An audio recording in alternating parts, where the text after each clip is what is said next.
Hey everyone, it's Kyle from Kool Collectibles. Finally got my DX13 package today from Sideshow. So I got it in the pack out. So for you guys who don't know how Sideshow do the pack out, I thought I'd give you guys a quick look at what they do. So I pretty much put it in a bigger box and pack it out with paper, I guess. And with the DX13 being bigger, it pretty much fills the whole cardboard box. Normally it's not so big and they pack it out with a bit more paper. So I'll just take that out.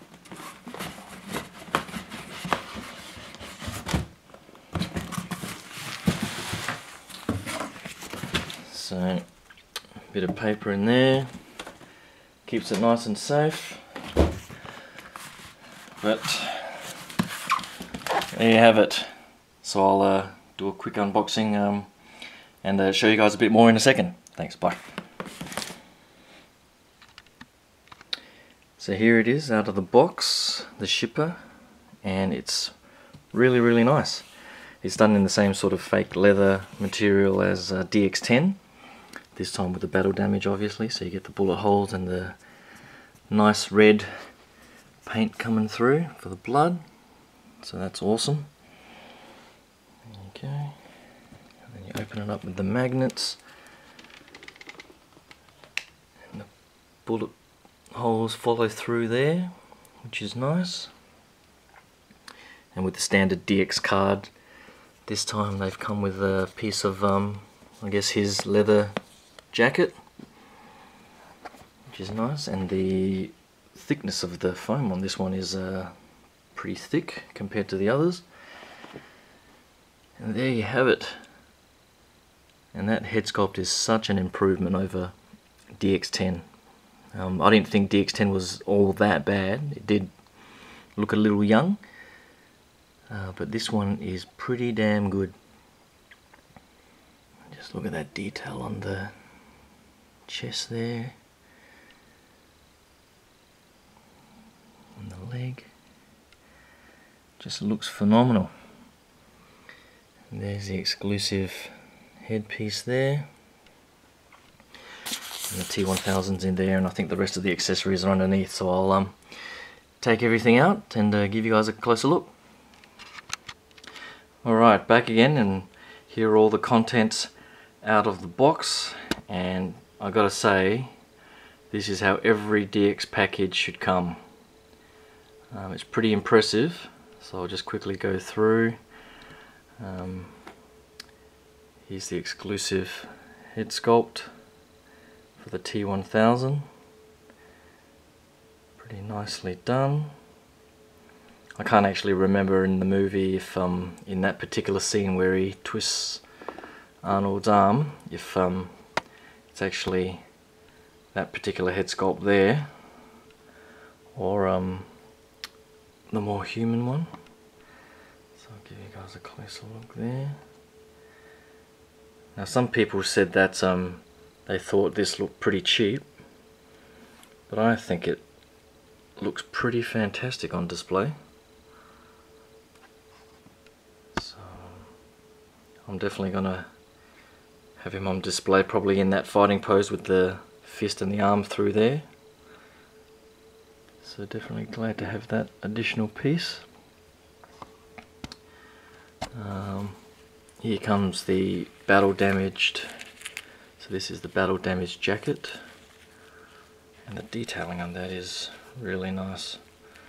But I love all the bullet holes, and the weathering's not overly done. You can sort of see the grey patches and so on there, and the scratches.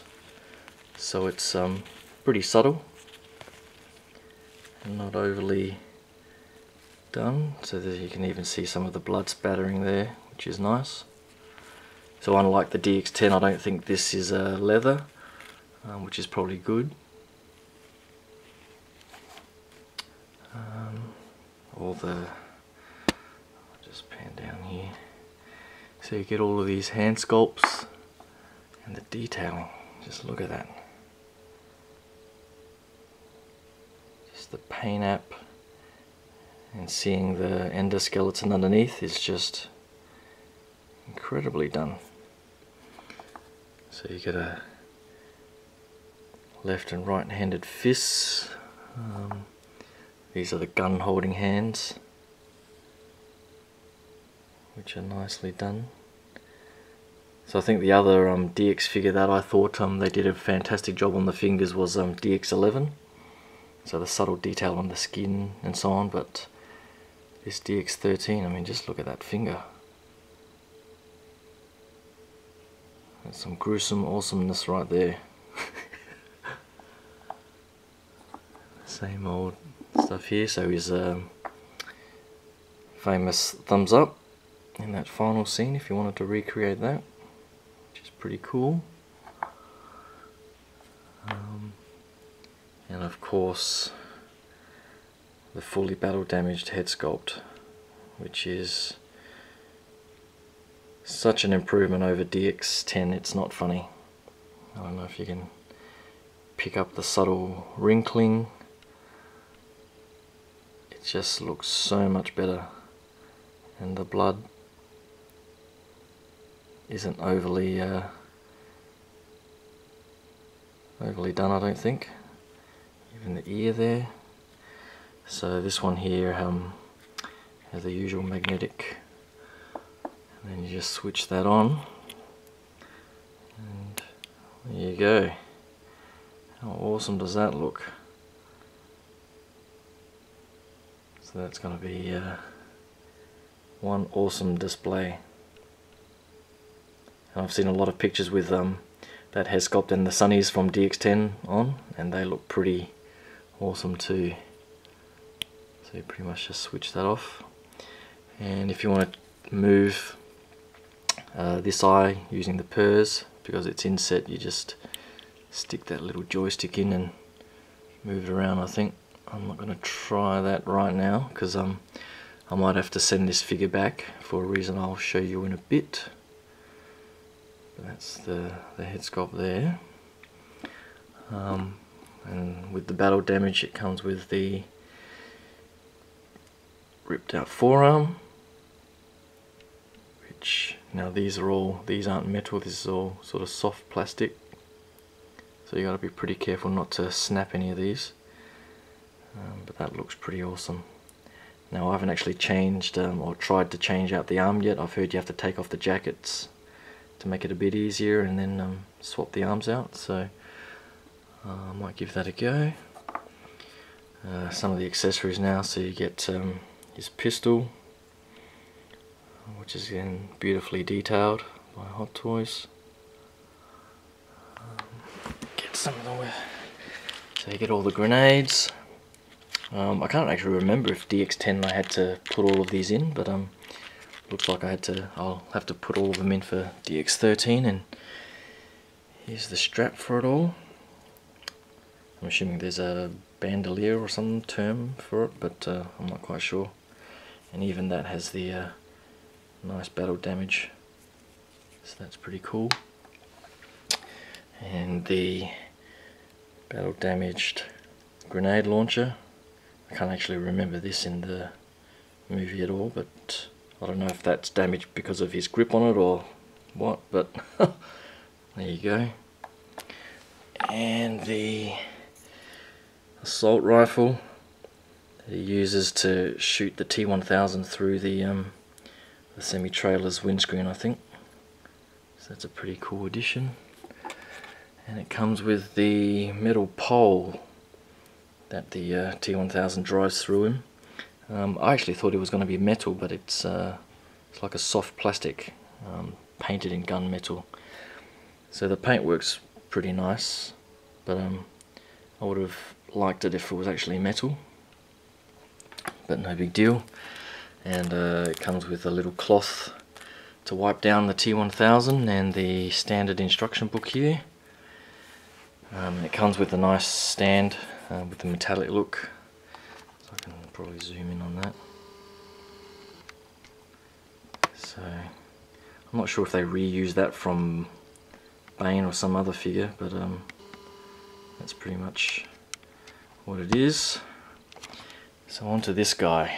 the actual figure.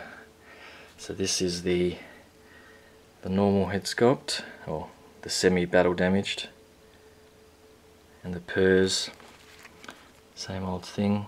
And the joysticks seem to be getting shorter and shorter, which is probably a good thing to stop breakage. But the head sculpt is such an improvement over DX10. It's just got that more of an aged look. And the paint app, sorry about the glare in the window there, but just the subtle wrinkling is amazing. And the chest piece there, gotta love that. And all the subtle battle damage on the clothing. Now the one thing that is gonna make me get a replacement, either by getting a replacement pair of pants or sending it back entirely, is this white streak right here. So as you can see, it's not a crease based on the leather by catching the light or anything like that. So if you see, the creases in the leather will run with lights going in a horizontal direction. This just looks like, you know, there's battle damage on the pants, you know, there's white colouring and weathering and that sort of stuff on the lower pants, and there's scuffing on the back, you'll see here, and so on, which all seems intended, but this one here, there's nothing underneath there, there's no sort of creasing or anything like that. So if you see, that's where the natural creases would be. Alright, so that there, I mean, that's pretty smooth right now, and it's just this white, pretty in your face garish mark. And yeah, for, you know, $3.50 or whatever it was in total that I paid for this, I just I can't, I wouldn't be able to live with myself looking at that. So I'll be emailing Sideshow tonight with pictures and so on, and seeing if they can replace the pants at least. I don't know how easy these pants are to get off, and whether or not the figure's going to be damaged by me trying to take off the pants or put them on. But if it's possible, then I'll try and ask for a new pair of pants instead of sending the whole figure back, because overall the figure itself is still pretty damn awesome. So you see the battle damage on the back with the bullet holes, and just the weathering overall is pretty good. So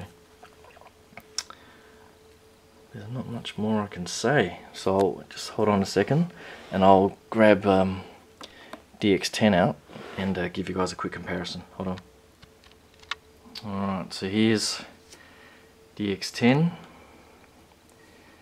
So you can see the head sculpt is, it's not too bad. I still see Arnie in that, but you compare it to that and I think this is, it's just all the subtle details that make it better. The paint app is better, there's more sort of subtle detailing in the paint app, and it must be something to do with the eyes, I reckon. I think just make it look more like Arnie than that. And I guess overall in size, they're pretty much the same. You can sort of see that.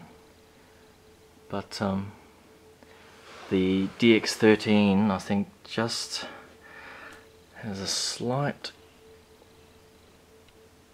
increase in height. So where the shoulders are and the top of the head, you can see it's just a little bit taller, a little bit bulkier. The legs seem pretty good. Scrolling up there.